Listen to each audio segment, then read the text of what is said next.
ಇದು ನೋಡಿ 3 ಲಕ್ಷ ರೂಪಾಯಿನ ವೆಡ್ಡಿಂಗ್ ಕಾರ್ಡು. ಅಂಬಾನಿ ಅವರ ಮಗನ ಮದುವೆಗೆ ಲಗ್ನ ಪತ್ರಿಕೆಯನ್ನ ಈ ತರ ಮಾಡಿಸಿದ್ದಾರೆ. ನಾವು ನೀವೆಲ್ಲ 10 ರೂಪಾಯಿ ಇಲ್ಲ ಅಂತಂದ್ರೆ 20-30 ರೂಪಾಯಿಯಲ್ಲಿ ಲಗ್ನ ಪತ್ರಿಕೆಯನ್ನ ಓಡಿಸ್ತೀವಿ. ಅಂಬಾನಿ ಅಂತಂದ್ರೇನೆ ಆಗರ್ಭ ಶ್ರೀಮಂತ ಅಲ್ವಾ. ಸೊ ಹೀಗಾಗಿ ಮಿನಿ ಸೈಜ್ ದೇವ್ರ ಮನೆ ತರ ಇವರ ಇನ್ವಿಟೇಷನ್ ಕಾರ್ಡ್ ಇದೆ.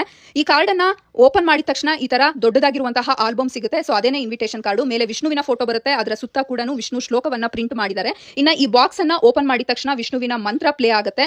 ಜೊತೆಗೆ ಅಲ್ಲಿ ವೈಕುಂಠವನ್ನ ಸೃಷ್ಟಿ ಮಾಡಿದ್ದಾರೆ. ಅಲ್ಲೂ ಕೂಡ ವಿಷ್ಣುವಿನ ಶ್ಲೋಕದ ಒಂದಷ್ಟು ಮಂತ್ರಗಳು ಆಡಿಯೋ ರೆಕಾರ್ಡ್ ಆಗಿ ಬರುತ್ತೆ. ಈ ಗೋಲ್ಡನ್ ಪೆಟ್ಟಿಗೆಯನ್ನು ಓಪನ್ ಮಾಡಿದ್ರೆ ಆಕ್ಚುಯಲ್ ಇನ್ವಿಟೇಷನ್ ಕಾರ್ಡ್ ಇದ್ರಲ್ಲೇನೆ ಇರೋದು. ಸೊ ಇಲ್ಲಿ ಒಂದು ಗಣೇಶನ ಡಿಟ್ಯಾಚಬಲ್ ಫ್ರೇಮ್ ಅನ್ನ ಕೊಟ್ಟಿದ್ದಾರೆ. ಅದನ್ನ ಯೂಸ್ ಮಾಡ್ಕೊಳ್ಬಹುದು. ಜೊತೆಗೆ ಅವರ 3 ದಿನದ ಪ್ರೋಗ್ರಾಮ್ ಲಿಸ್ಟ್ ಅನ್ನ ಈ ಇನ್ವಿಟೇಷನ್ ಅಲ್ಲಿ ಕಂಪ್ಲೀಟ್ ಡೀಟೇಲ್ಸ್ ಅನ್ನ ಕೊಟ್ಟಿದ್ದಾರೆ. ಮತ್ತೆ ಇಡೀ ಆಲ್ಬಮ್ ಅನ್ನ ಗೋಲ್ಡ್ ಸಿಲ್ವರ್ ಇಂದ ಡಿಸೈನ್ ಮಾಡಿದ್ದಾರೆ. ಅಲ್ಲಲ್ಲಿ ಈ ತರ ದೀಪದ ತರ ಬೆಳಗುತ್ತೆ ಲೈಟ್ಗಳು. ಇನ್ನ ಇದಾದ್ಮೇಲೆ ಈ ತರದೊಂದು ಬಾಕ್ಸ್ ಇದೆ. ಈ ಬಾಕ್ಸ್ ಅನ್ನ ಓಪನ್ ಮಾಡಿದ್ರೆ ಗೋಲ್ಡ್ ಮತ್ತೆ ಸಿಲ್ವರ್ ಅಲ್ಲಿ ಡಿಸೈನ್ ಮಾಡಿರುವಂತಹ ವಿಗ್ರಹಗಳನ್ನ ನೋಡಬಹುದು. ಇದನ್ನ ಎಲ್ಲಿಗೆ ಬೇಕಾದ್ರೂ ಕ್ಯಾರಿ ಮಾಡುವಂತ ಆಪ್ಷನ್. ಮತ್ತೆ ಈ ಬ್ಯಾಗ್ ಅಲ್ಲಿ ಹ್ಯಾಂಡ್ ಮೇಡ್ ಶಾಲ್ವನ್ನ ರೆಡಿ ಮಾಡಿಸಿದ್ದಾರೆ. ಕಾಶ್ಮೀರದಲ್ಲಿ ರೆಡಿ ಮಾಡಿಸಿರೋದು. ಒಂದೊಂದಕ್ಕೆ 10,000 ರೂಪಾಯಿ ಆಗಿದೆ ಅಂತೆ. ಈ